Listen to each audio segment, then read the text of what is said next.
está aqui. Aleluia. Tão certo como o ar que eu respiro,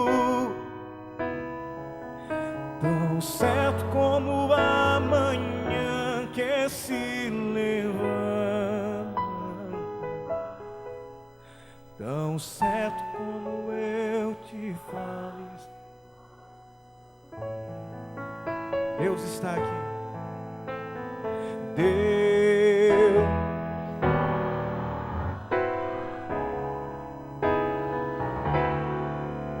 tão certo como o ar que eu respiro,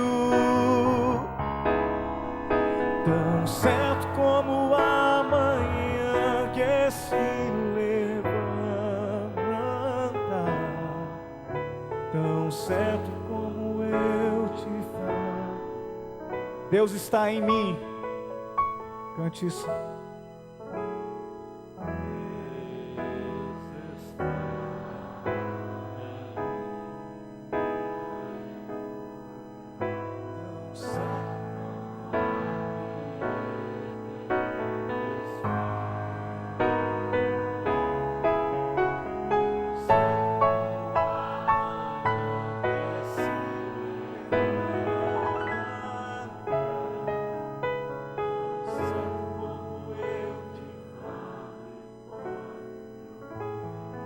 Eu queria ouvir as vozes cantando para encerrar. Deus está aqui.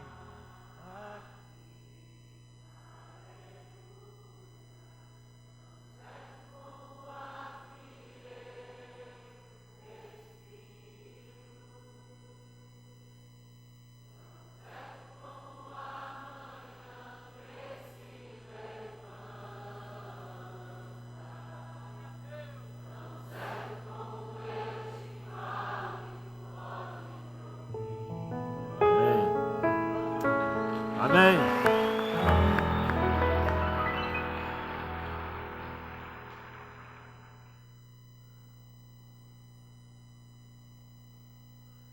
Como é que nós cantamos essa verdade? Tão certo como o ar que eu respiro, tão certo como eu lhe falo e você pode me ouvir, tão certo como o amanhã que se levanta. A convicção de que Deus está aqui, não aqui na tenda.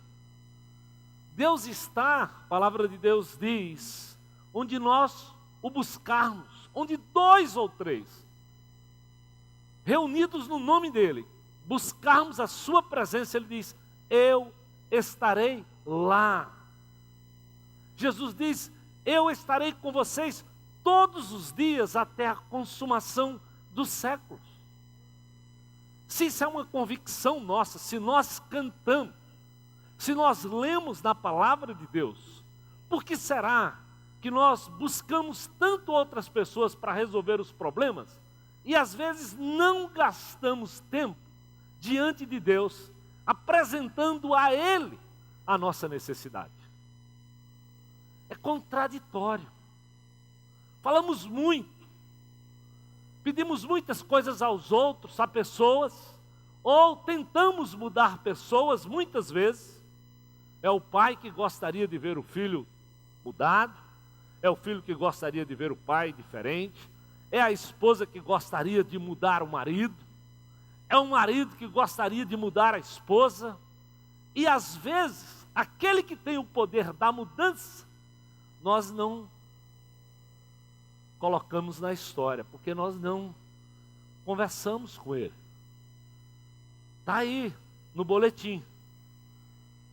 A oração é a chave para o coração de Deus.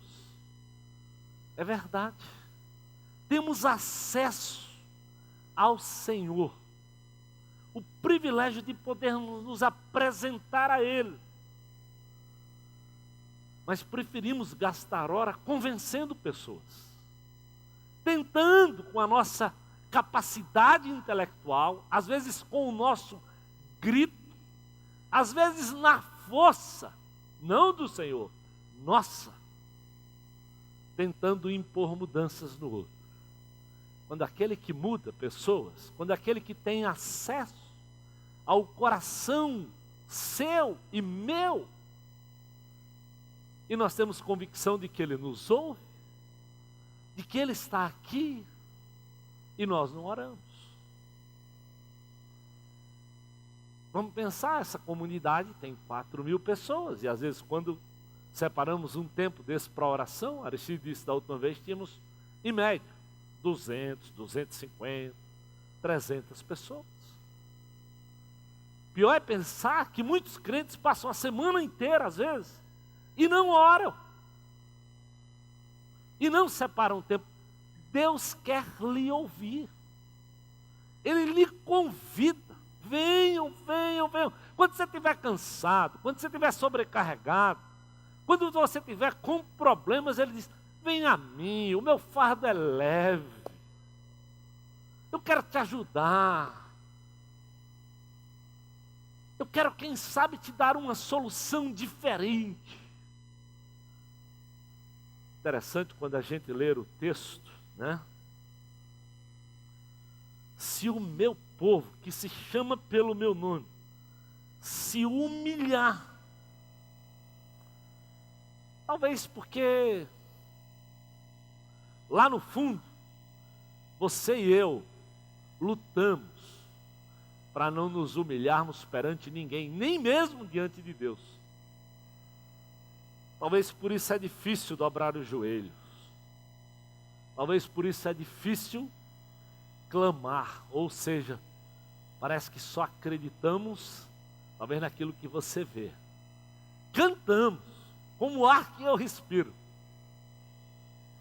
Mas talvez você não está vendo o ar, né? Você sente, mas você não está vendo, você precisa ver.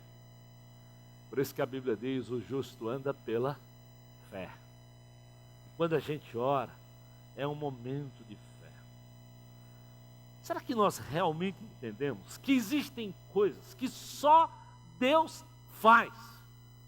Por mais que você seja capaz, que eu seja capaz, tem coisas que você não tem acesso e eu não tenho acesso. É interessante, por exemplo, só Deus realmente vê o coração do homem. Está lá em 1 Samuel capítulo 16, no final do versículo 7, diz assim, ó, o Senhor não vê como o homem vê a aparência, mas o Senhor vê o coração.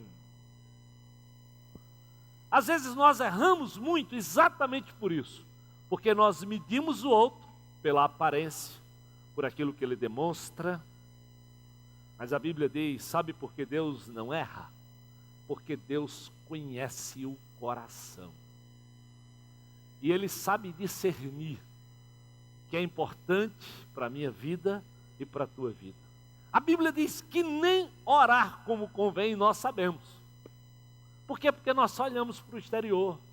Nós medimos as coisas e as pessoas e as situações pelo que nós vemos. Mas nós somos convidados a andar pela fé, a gastarmos tempo orando, acreditando naquele que está no trono, vai agir e vai interceder. Durante esses dias, né, quem fez a leitura cronológica, nós passamos pelo livro de 1 Crônicas e estamos começando de 2 Crônicas. E no livro de 1 Crônicas, capítulo 28 e 29, você nem precisa abrir lá. Talvez você conheça, se você quiser abrir, pode abrir, mas não. Lá, Davi fala do sonho dele de construir o templo. E é interessante que Deus recebe, ou Davi recebe de Deus, toda instrução para construir o templo.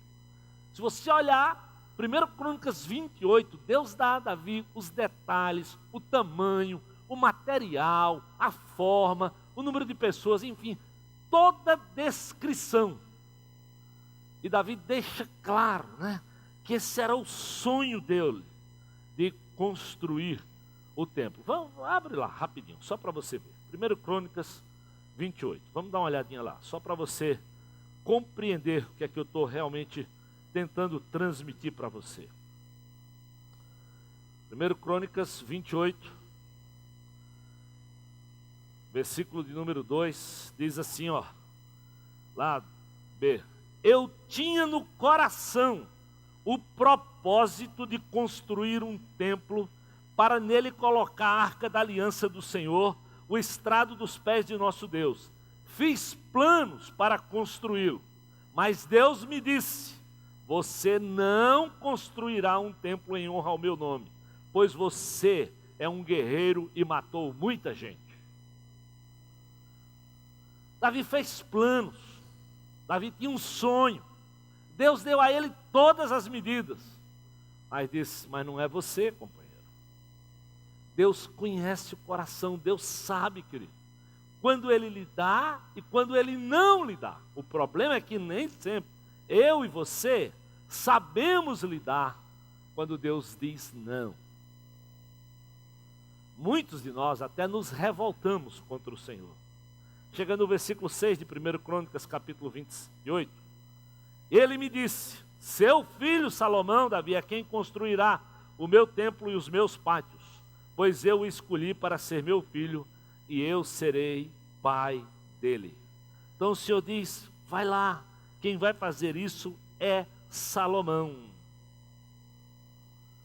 Então Deus dá a Davi o peso, a partir do versículo 11, quando ele fala, aí no versículo 12 de 1 Crônicas 28, ele diz: olha, entregou-lhe as plantas de tudo que o Espírito havia posto em seu coração, acerca dos pátios, do templo, das salas, dos depósitos. Versículo 13, deu-lhe Deus as instruções sobre as divisões dos sacerdotes, dos levitas, sobre a execução de todas as tarefas do templo. Versículo 14, determinou o peso do ouro. Versículo 15, o peso do ouro para cada candelabro e suas lâmpadas. Deus deu toda a descrição para Davi, mas disse: mas não é você que vai fazer, companheiro, é o teu filho. Meu amado, quando a gente ora, Deus fala. Nem sempre Ele vai falar aquilo que eu e você gostaríamos de ouvir, mas que Ele fala, fala. Que Ele diz, diz. Que Ele se revela para mim e para você, porque Ele te conhece. O salmista diz exatamente: antes que a palavra me chegasse à língua, tu já a conhecias inteiramente, Senhor. Deus nem conhece em parte, meu amado. O salmista diz: Deus conhece inteiramente. Ele sabe o que está no teu coração. É por isso que Ele sabe o melhor para mim e para você. Mais do que você pensa, mais do que você imagina. Por isso,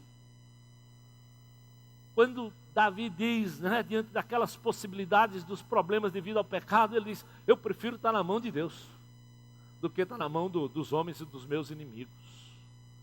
Porque Deus sempre vai agir comigo e contigo, com graça e com misericórdia. Então, orar é privilégio de quem acredita num Deus poderoso, que se revela, que ouve, que tem interesse, que cuida da minha vida, melhor do que a minha mãe, do que o meu pai. A Bíblia diz: minha mãe pode até esquecer de mim, mas o Senhor não vai esquecer de mim nem de você, querido. Não tem perigo. Lucas 18:37, Jesus diz para nós: olha, o que é impossível para os homens é possível para Deus. Você acredita que talvez aquele marido que você está casado com ele aí 15 anos, tentando ver determinada mudança na vida dele e você ainda não viu? Você já gritou, você já falou, você já murmurou, você já reclamou, você já disse de manhã, você já disse de tarde, já disse de noite, já perturbou a cabeça do camarada e não viu a mudança. Mas talvez o que você ainda não fez com intensidade foi orar pelo problema. Ou Você, marido, pela esposa, pelos filhos, por aquele vizinho chato, né? Por aquele chefe. Você já experimentou usar a chave para o coração de Deus, que é a oração? Você já imaginou que é depender da intervenção de Deus para essas coisas? Talvez a nossa dificuldade é exatamente porque nós não gostamos de depender. E o texto de 2 Crônicas nos chama exatamente a uma atitude de humildade, de uma busca em dependência, se colocar diante da face do Senhor, se afastar das loucuras dos maus caminhos e esperar que o Deus dos céus nos ouça. Então, oração é um exercício realmente de humildade, de dependência, de busca e de santificação. Mas o fato é que produz sempre a resposta divina. Mateus capítulo 7, versículos 7 e 8, é Jesus agora falando no Novo Testamento para mim e para você. Peçam e lhes será dado. Que não é promessa do pastor não, viu? Isso aqui não é teologia da prosperidade, não. É palavra de Jesus, no famoso sermão dos sermões, do sermão de Jesus, o sermão do monte. Peçam e lhes será dado. Busquem e encontrarão. Batam e a porta lhes será aberta. Pois todo que pede, recebe. Quem busca, encontra. E aquele que bate, a porta será aberta. Garantia total. As portas vão se abrir. Você vai ouvir, Deus vai responder, querido.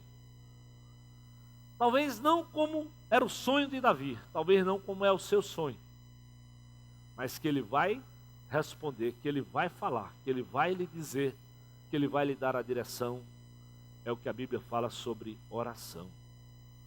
E eu queria olhar hoje para dois exemplos. Vou usar uma mulher e um homem, para que você saiba que Deus responde à oração de uma mulher. Então, mulher, não se iniba. Ore, busque, clame. Se existe um privilégio que Deus deu para toda mulher e para todo homem por igual, é que Ele se revela a vocês e a nós.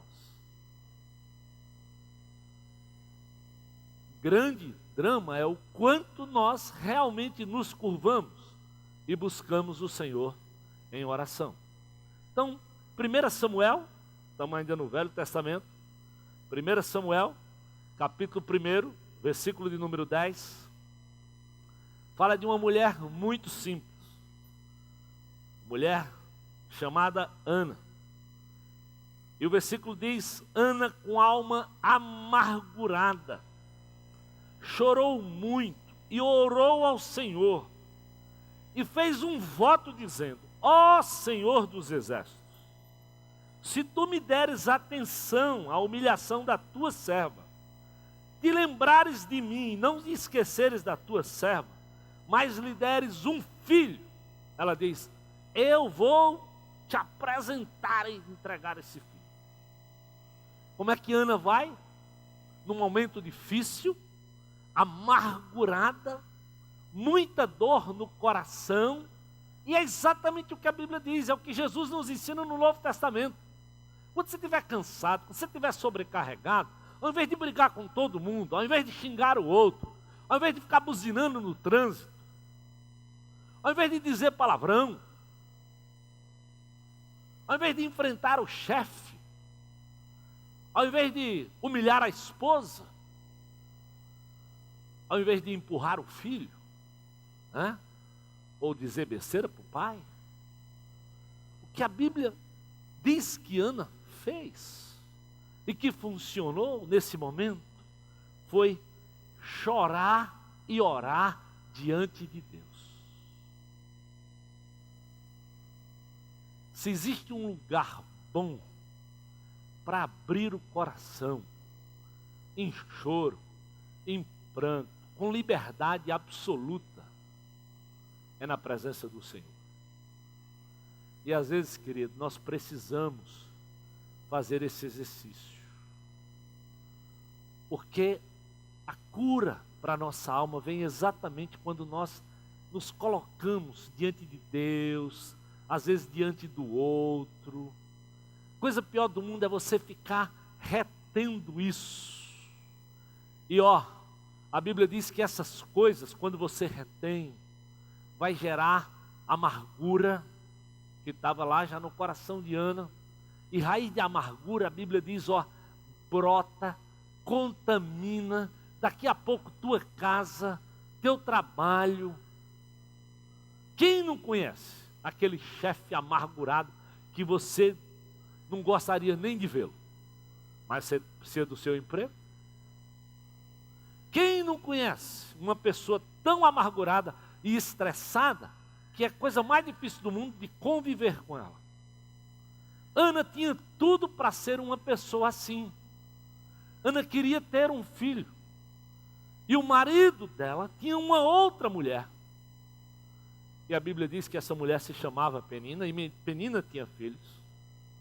E toda vez que encontrava com Ana, porque eles subiam lá para agradecer, Penina ficava debochando de Ana, porque Ana não conseguia ter filhos. E Ana ficava muito amargurada. Às vezes é muito difícil para alguém entender qual é a dor de uma mulher que quer tanto, por exemplo, ter um filho e não tem. Como conselheiro de família, eu escuto isso muito. É uma luta, é um momento delicado, difícil. Muito difícil. Então Ana talvez tinha tudo para ficar só remoendo essa bronca. Quem sabe, para ir bater boca com Penina. Para ir debochar também, responder à altura. Quem sabe enfrentar a Penina no braço. Mas qual foi a atitude de Ana? Talvez ela sabia que oração é a chave para o coração de Deus. E ela decide, na sua dor, abrir o coração para o Senhor em oração. E a Bíblia diz que ela vai lá e se derrama. Era tão forte a cena que o sacerdote, ou seja, o pastor do templo, da tenda, quando chegou, pensou que Ana estava, cheia do mel, embriagada. Era tamanha a abertura do coração, o choro, o pranto, o derramar dessa mulher, que quem olhava assim, como sacerdote, Eli olhou, e olha, Eli estava fora, mesmo sendo sacerdote, estava longe de Deus. A história vai dizer lá mesmo. A casa de Eli estava uma bagunça, sabe por quê?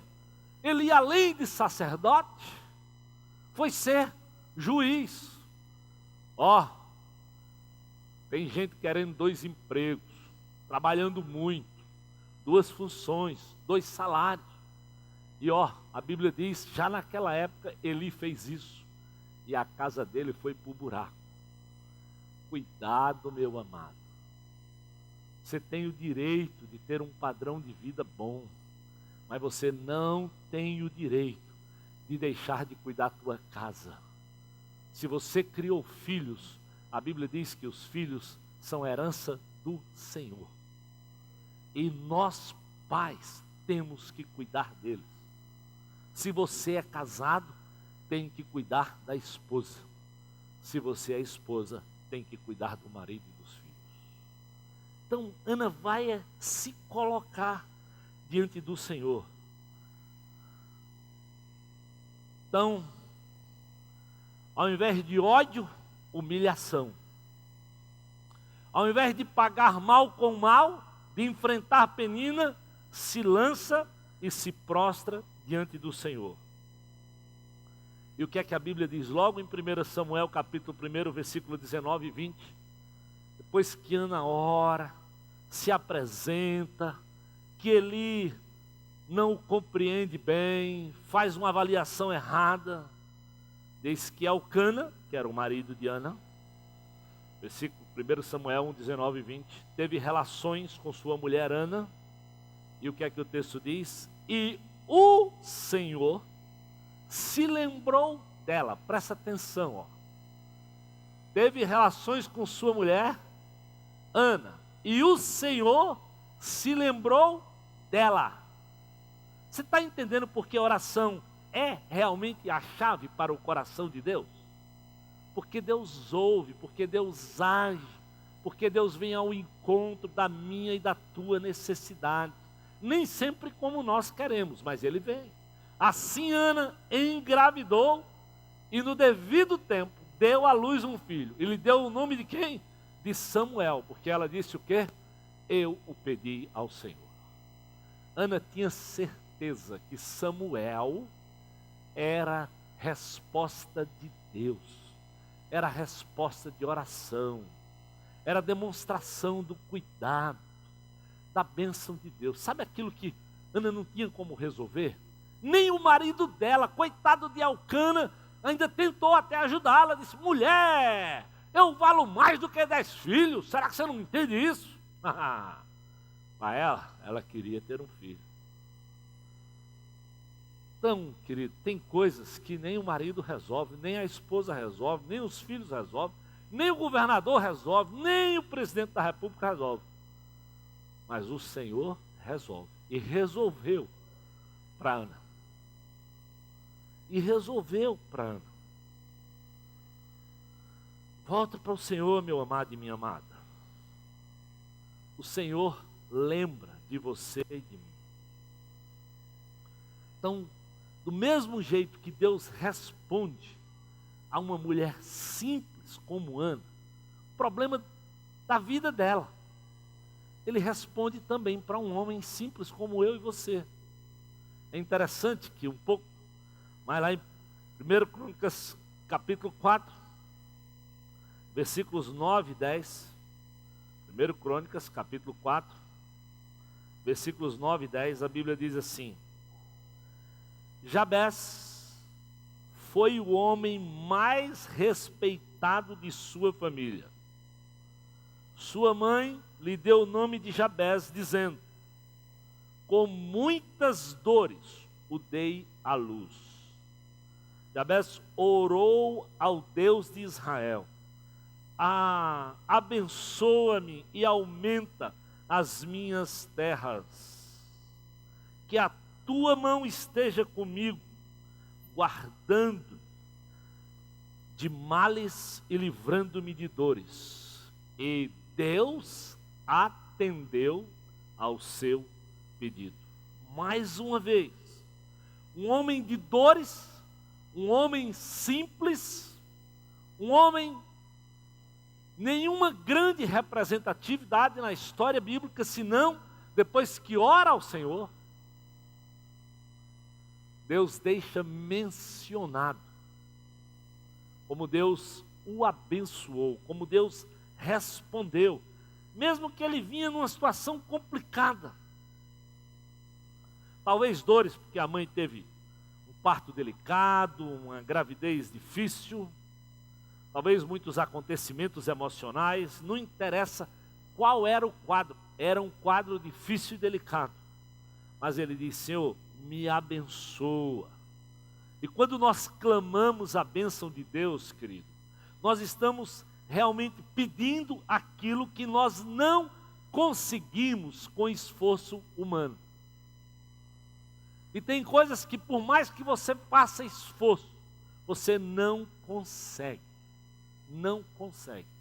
Você não tem acesso ao coração do outro. Só Deus tem acesso ao meu e ao teu coração. Só Deus pode promover a verdadeira mudança na vida de uma pessoa. Só Deus pode fazer coisas que a Bíblia chama e nós chamamos de milagres. Essa dependência é o passo inicial para as grandes vitórias. O salmista sabia tão bem disso, quando ele diz: Senhor, quando eu levanto meus olhos para os montes, eu digo, de onde me vem o socorro? Ele diz, eu sei que o único que pode me socorrer é o Senhor. E meu amado, tem coisas que ninguém pode fazer por você, ninguém. Nem o pastor, nem o líder de PG, nem a mamãe, nem o papai, nem o chefe, nem o político, mas o Senhor pode. À medida que nós intercedemos, que nós clamamos, nós ouvimos o Senhor. O problema é porque muitas vezes a Bíblia, aí Tiago nos diz uma outra vertente dessa história. Vamos lá, Tiago, no Novo Testamento. Tem uma outra vertente dessa história que a Bíblia também com sinceridade trata. Tiago capítulo 4, ele diz assim, ó, de onde vêm as guerras e as contendas que há entre vocês? Não vem das paixões que guerreiam de dentro de vocês? Vocês cobiçam coisas e não as têm. Vocês matam, vocês invejam, mas não conseguem obter o que vocês desejam. Vocês vivem a lutar, fazem guerras e não têm porque não pedem. E quando pedem, não recebem, pois pedem só por motivos errados para gastar em seus prazeres.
Eu vou ser usado dentro da graça para abençoar minha casa, minha família, meu vizinho, enfim, outras pessoas.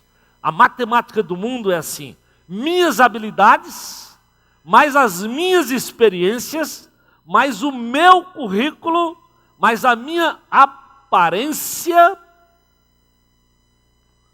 vai dar um território reservado. Aquilo que eu sonhei para a minha aposentadoria, para a minha vida financeira, para o meu castelo, para o meu mundo, para a minha segurança. E aí, ao invés de transferir a segurança para Deus, trazemos a segurança para o cargo, para o dinheiro, para os bens. Ou seja, esse é o padrão do mundo. E às vezes não entendemos porque é que Deus não nos dá certas coisas. O desafio é, olha para fora da tua casa, para o teu PG, ou até para fora do PG, para o vizinho, para o amigo. Lembra que Jesus olha para as multidões e tem compaixão delas. Já que seja comigo a tua mão. Até parece que Jabez conhecia aquilo que Jesus nos ensina, né? Se alguém permanecer em mim e eu nele, esse dará muito fruto. Se a mão do Senhor for comigo, Jabez diz, com certeza eu vou abençoar outras pessoas. Se o Senhor for adiante, querido, não tenha dúvida, você vai. Porque Ele abre portas. Ele vai te usar. Ele vai fazer coisas além da sua capacidade. Porque a Bíblia diz, é Ele quem gera frutos. Se alguém permanecer em mim e eu nele, esse dará muito fruto. Mas sem mim, vocês não podem fazer coisa alguma. É Deus, meu amado, que gera frutos. É por isso que, à medida que ele dependeu de Deus, ele se tornou um homem ilustre para toda a família. Deus lhe concedeu o que ele tinha pedido. Deus quer te usar. Essa frase que está aí, o pastor Armando está lá do outro lado do mundo, na Coreia, participando de um retiro de dias só de oração. De igrejas grandes que separam horas e horas na presença de Deus em oração. E a frase que ele mandou para nós, como líderes, no e-mail, foi assim, olha, a oração é a chave para o coração de Deus e a intercessão é o início da misericórdia que restaura o outro. Você vai na presença de Deus, mas intercede para que Deus inicie através de você uma obra de misericórdia que restaura o outro, que traz cura, que traz apreço, que traz valorização, que traz senso de cuidado, que traz senso de valorização. Isso Deus faz no meu e no teu coração, à medida que nós separamos tempo e oramos. A oração sempre promove em nós uma misericórdia que nos aproxima com aquela pessoa com quem nós oramos, com quem nós separamos tempo, mas que vale a pena ser feito.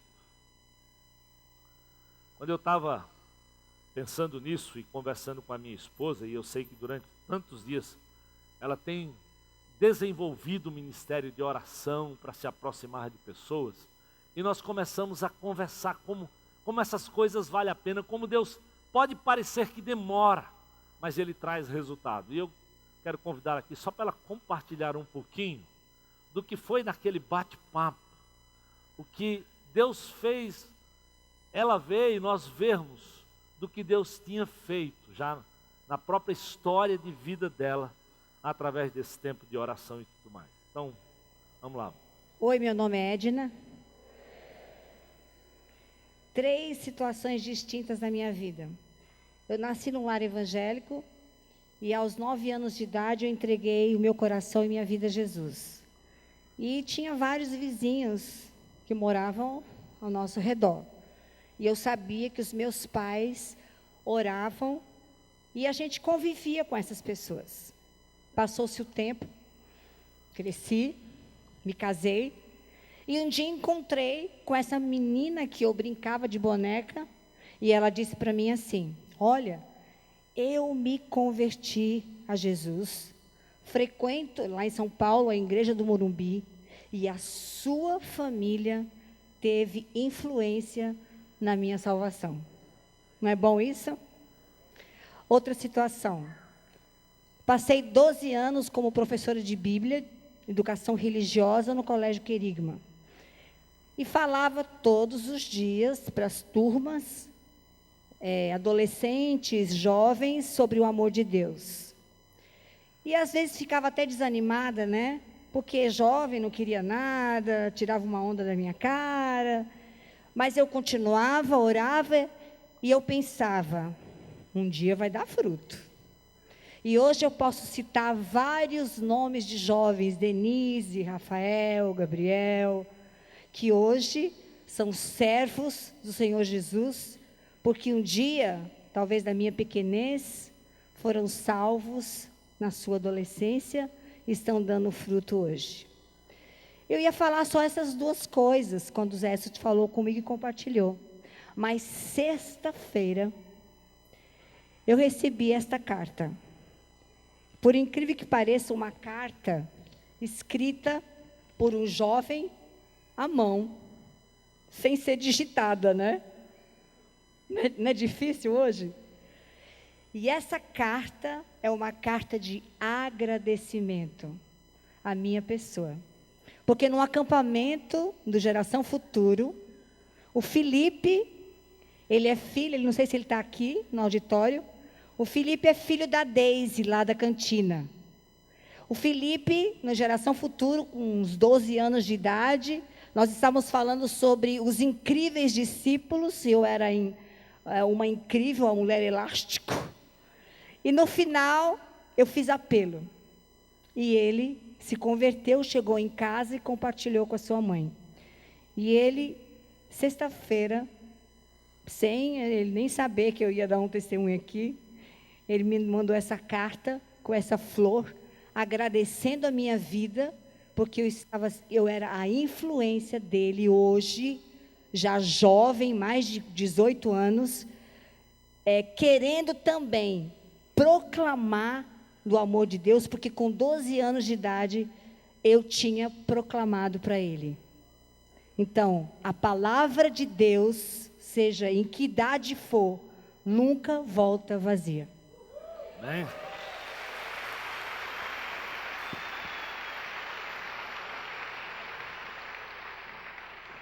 É incrível que o salmista já diz isso. Salmo 126, versículos 5 e 6 diz assim, olha, aqueles que semeiam com lágrimas, com cantos de alegria colherão. Aquele que sai chorando enquanto lança a semente, voltará com cantos de alegria, trazendo os seus feixes. Querido, pode aparentemente demorar, mas essa palavra nunca volta vazia.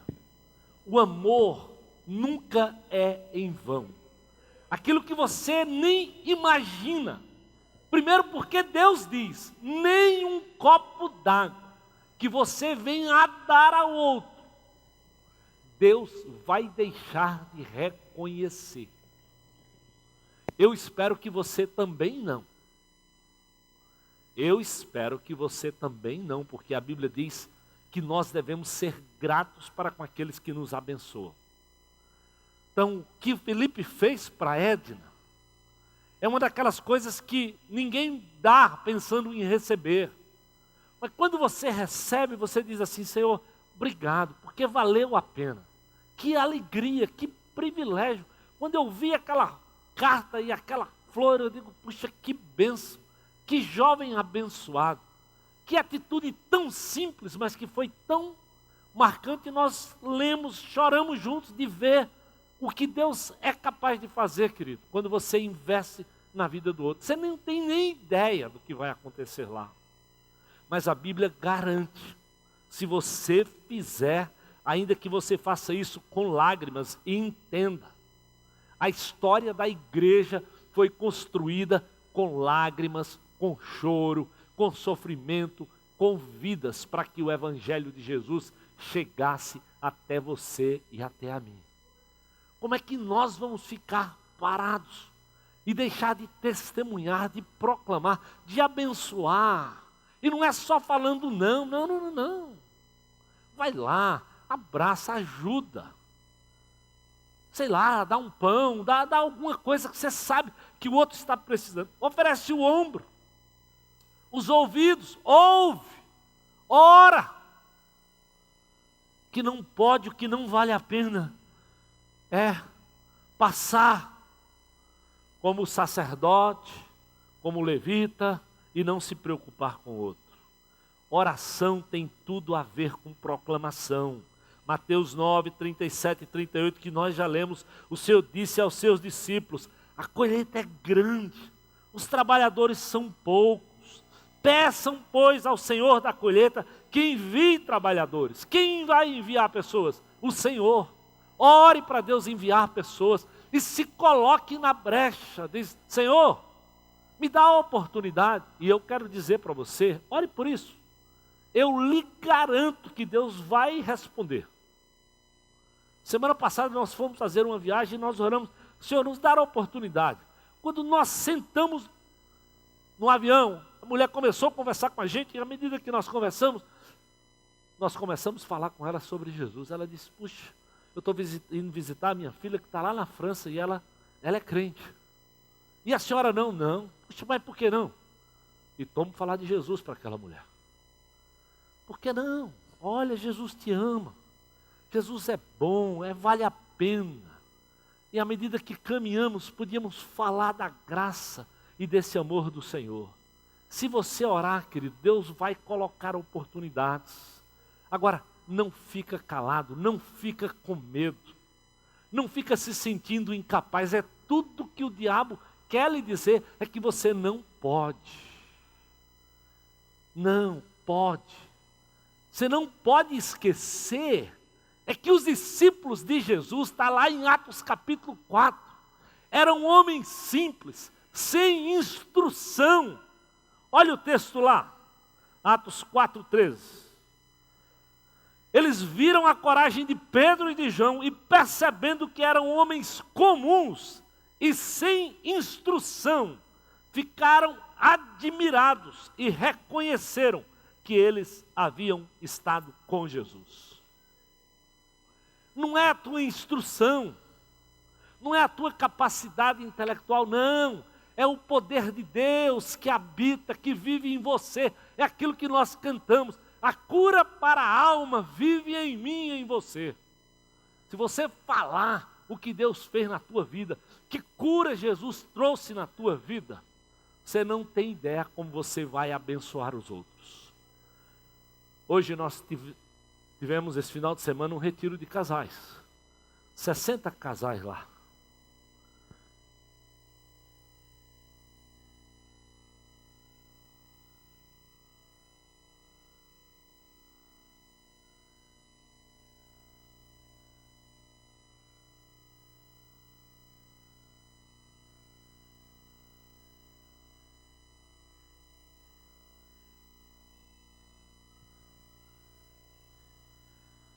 Que é 60 casais lá. E um casal que eu conhecia do que Deus tinha feito, os desafiei a ir lá e testemunhar. Eles só contaram o que Deus fez na vida deles. Você não acredita como aquilo abençoou aqueles casais. Simples, só o que Jesus fez, nada mais, nada menos. Mas o que Jesus faz, a Bíblia diz, lá em Efésios 3, é infinitamente mais do que você pode pensar, do que você pode imaginar. Então, conta o que Jesus fez na tua história. Não é possível, querido, se você conhece Jesus, você sabe as mudanças que Ele fez no teu coração. Abre a boca, conta. Conta o que é ter paz com Deus. Conta como é bom andar com Jesus. Conta como é bom poder conversar com Ele em oração. Isso com certeza vai trazer resultado. Nós temos que orar, querido, porque a razão é muito simples. Quem convence o homem é o Espírito de Deus. Jesus diz, quando Ele vier falando do Espírito, Ele convencerá o mundo do pecado, da justiça e do juízo. Então, nós vamos orar dizendo, Senhor, me usa minhas palavras, e o Espírito vai se encarregar de usar o que você falar lá, para convencer os outros. Se permanecermos nele, não tenha dúvida. Jesus diz, vocês vão dar muito fruto. A cura da alma vai ser vista pelos outros. eles vão perceber. Então ore por isso. Deus amou o mundo inteiro, não amou só os que estão na tenda ou nas igrejas evangélicas de Fortaleza. Não, a Bíblia diz que Deus amou o mundo de tal maneira que deu o seu Filho unigênito, para que todo aquele que nele crê não pereça, mas tenha a vida eterna. Então a seara é grande, é o mundo inteiro. Deus amou a todos. Proclame, querido. Aquele que está lá no seu condomínio, aquele que está lá no seu trabalho, na tua escola, no ônibus, na Topic, sei lá, onde você estiver, fala do amor de Deus, fala do que Jesus fez no teu coração. Jesus tinha compaixão, nós precisamos ter compaixão dessas pessoas. Eu espero, o meu desafio é que essa semana, experimente orar por isso. Deus vai te usar em casa, como usou a oração de Ana para abençoar a sua casa, como usou a oração de Jabez para mudar a sua história de vida. Mas ore também para Deus lhe dar compaixão e fazer você cruzar com pessoas, e quando Deus lhe colocar essas pessoas, não fique calado, não tenha medo, fala aquilo que Paulo diz, fala e não te cales, testemunha, compartilha. É isso que nós queremos, porque nós queremos abençoar pessoas, nós queremos que outros conheçam a beleza do amor e da graça que Jesus tem para nos dar e para nos oferecer. O meu desafio para você essa semana é: separe um tempo para orar. Ore pela sua casa, ore pela sua vida, mas ore também por aqueles que não conhecem Jesus. Entenda que a oração é essa chave ao coração de Deus, e essa intercessão é que vai nos aproximar do outro com uma atitude de graça e de misericórdia. Eu espero que Deus sensibilize o seu coração, Ele faça tomar propósito essa semana de separar todo dia, um tempo para orar. Senhor, abençoa a minha vida, abençoa a minha casa. Pode orar por isso, mas me usa, Senhor, me dá oportunidades, me faz cruzar com pessoas, abre a minha boca, capacita a minha mente, deixa eu contar para eles o que o Senhor tem feito na minha vida. Eu quero orar nesse instante, pedindo que Deus possa nos ajudar em tudo isso. Oi.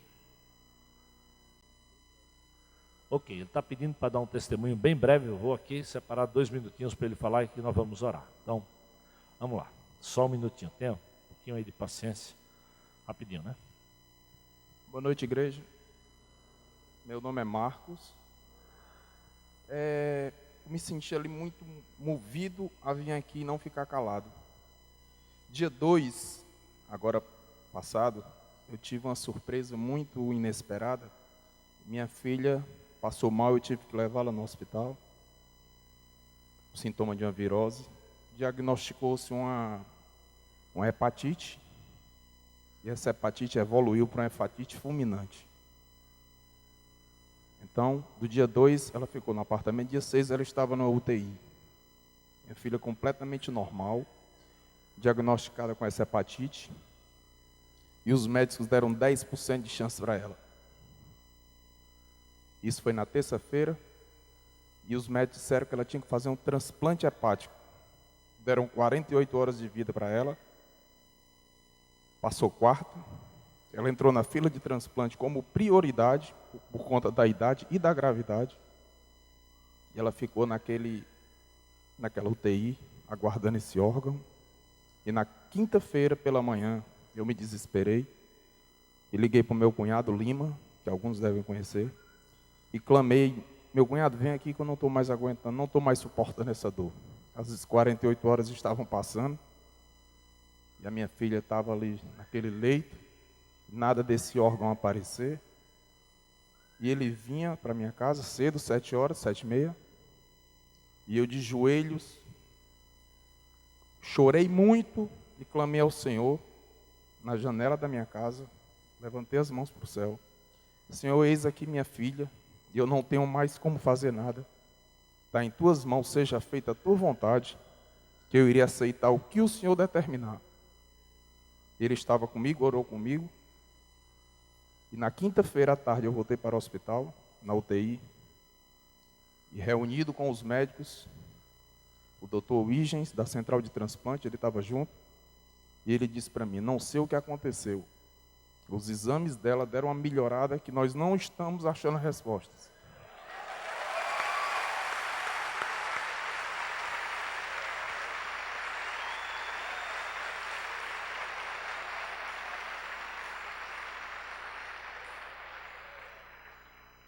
Minha filha tem 17 anos, e naquele momento eu fiquei muito tranquilo.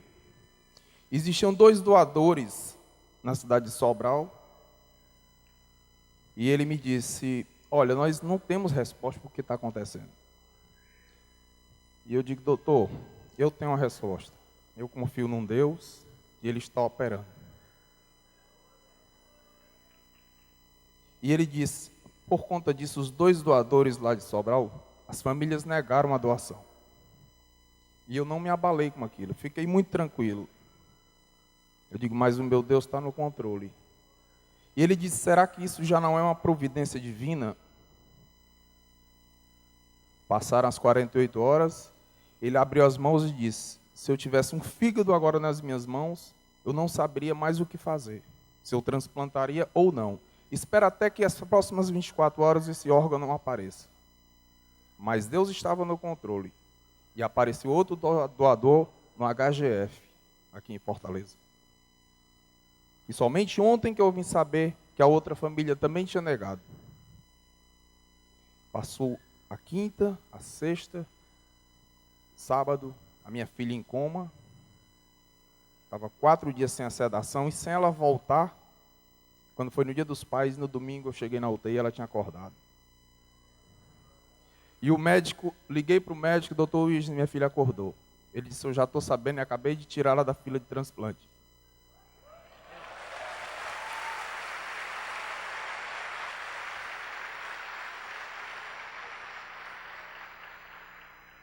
Irmãos, eu só quero agradecer.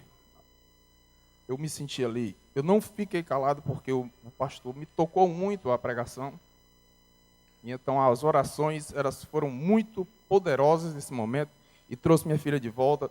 E eu me comprometi naquele momento, como Ana fez, minha filha vai ser uma serva do Senhor, vai levar o testemunho dela, porque ela é um milagre do Senhor. Muito obrigado. Valeu, Deus abençoe. Obrigado.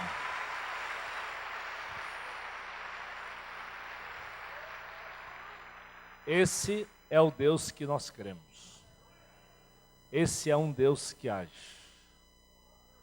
É por isso que você e eu não podemos calar. Até porque a Bíblia diz, se nós calarmos, as pedras vão clamar. E eu espero que você encare o privilégio. Só fale o que Deus tem feito. Não precisa mais. Proclame desse amor, desse Deus abençoador e poderoso. Ele é capaz e continua operando milagres. Vamos orar. Senhor, obrigado. Obrigado, porque o Senhor é tremendo, é poderoso. É o Senhor dos exércitos, exatamente como Ana orou. O Senhor dos exércitos, vem, Senhor. Opera, age.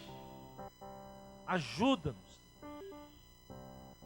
E o Senhor vem ao encontro das nossas necessidades. Necessidade do teu povo, Senhor. Oh Deus, nos ajuda essa semana a separarmos um tempo para nos prostrarmos, para orarmos ao Senhor todo tempo, tomar propósito, Senhor, pelas nossas vidas, sim, pela nossa família, mas também por aqueles que não te conhecem, que cruzam no nosso caminho, que precisam ouvir do teu amor, Senhor. O Senhor nos manda orar, a seara é grande, os campos estão brancos, Senhor. Oh Deus, usa o teu povo, nos faz, através da intercessão, nos aproximarmos dele. e abrirmos a boca e testemunharmos do que o Senhor tem feito. Eu quero perguntar a você que é crente em Jesus, talvez Deus tenha falado com você, e você está dizendo: pastor, essa semana eu quero tomar um propósito de todos os dias orar, Senhor, e quero me colocar na brecha, Senhor, onde o Senhor me der oportunidades. Eu quero falar do teu amor, eu quero testemunhar do teu poder, eu quero falar desse Jesus precioso que tem feito coisas na minha vida. Você que é crente, está tomando esse propósito, vai dizer: essa semana eu vou fazer isso. Amém, aleluia, glória a Deus, glória a Deus, amém, amém. Quanta gente proclamando. Quem sabe domingo que vem nós vamos ouvir testemunhos do que Deus lhe deu como oportunidade, de pessoas com quem você compartilhou, por quem você orou e ouviu resposta. Semana passada eu recebi um e-mail de uma sobrinha minha, uma família que toda vez que eu vinha em Recife eu ia lá visitá-los e pregava o evangelho na casa dele, pensando em ganhar os pais.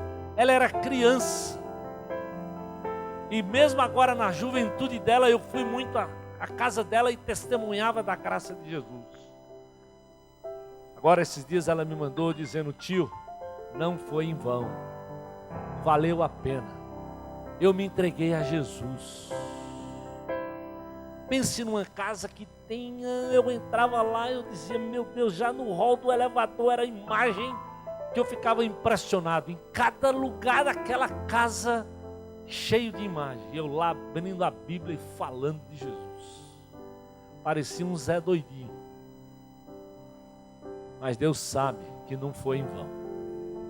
Os pais não se converteram, mas aquela menina se converteu, e ela disse, a mãe perguntou: e aí, você vai querer que eu jogue todas as imagens fora, a do seu quarto? Ela disse: não, eu só preciso dizer para a senhora que eu não acredito mais nelas.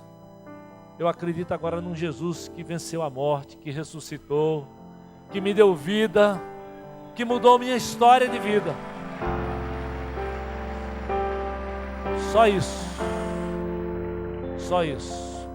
É esse Jesus, meu amado, que quer mudar a tua história de vida. Quem sabe você está aqui hoje e nunca tomou essa decisão. A Bíblia diz: é simples. Romanos capítulo 10, versículo 9 diz: olha, se com a tua boca tu confessares que Jesus é o Senhor, e em teu coração tu creres que Deus o ressuscitou dentre os mortos, tu serás salvo, tu vais ter vida eterna. E talvez hoje você está dizendo: pastor, eu preciso me encontrar com esse Jesus, eu preciso que a minha história seja mudada por Ele. É sua oportunidade. Aí onde você está, diga: hoje, pastor, eu estou aceitando Jesus, eu creio nele de todo o meu coração. Levante o seu braço aí onde você estiver e diga: eu estou tomando essa decisão. Amém, aleluia, glória a Deus, amém. Você que está aí perto, dê um abraço. Mais alguém? Aí tenha coragem, diga: pastor, eu quero, eu preciso. Confesse, abra a sua boca e diga: eu estou me entregando a Jesus. Eu sei que às vezes levantar o braço pesa, mas é importante. Amém, glória a Deus, aleluia, Senhor. É sua oportunidade, meu querido, de ter a sua história de vida mudada, porque Jesus muda. Ele te dá paz, Ele te dá esperança. É só se entregar a Ele. Eu sei, o diabo não quer, sua mão fica pesada, você fica envergonhado, mas fala, não te cale, se coloca, diz: eu quero. Jesus foi lá na cruz publicamente por você, Ele te ama e Ele quer te dar a vida eterna. Então, se tem mais alguém, é sua oportunidade de dizer: pastor, eu estou nessa, eu quero entregar a minha vida a Jesus. Há mais alguém? Levanta a sua mão onde você estiver e diga: pastor, eu quero. Amém, glória a Deus, está aqui. Mais alguém? Eu sei, é uma batalha. Talvez você que está aí na tendinha, talvez você que está aí na internet, não perca a oportunidade. Hoje Deus estiver falando com você, é de você que Deus espera um retorno. Por isso, mais uma vez, há mais alguém?